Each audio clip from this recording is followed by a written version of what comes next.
Sahabat disabilitas netra, perkenalkan nama saya Feby Arnilawe.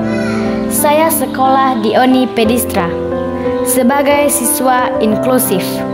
Saya kelas 7 di SMP Negeri 1 Gunung Sitoli, Idanoi. Oni Pedistra singkatan dari Ononiha Peduli Disabilitas Netra. Satu-satunya sekolah tunanetra di Kepulauan Nias yang didirikan oleh Bapak Yunius Larosa.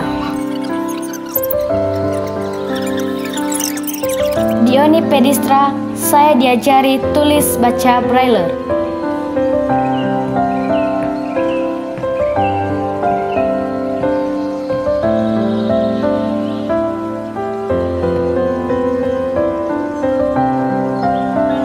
Mengikuti pelatihan vokal olah suara.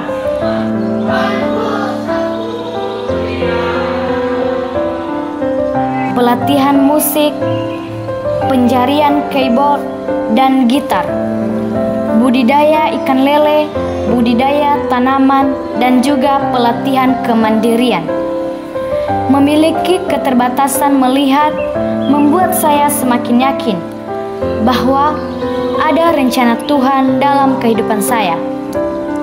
Memiliki keterbatasan bukan berarti kami tidak mampu melakukan hal seperti orang pada umumnya. Untuk teman-teman yang memiliki keterbatasan melihat atau keterbatasan lainnya, yakinlah kalau kita pasti bisa.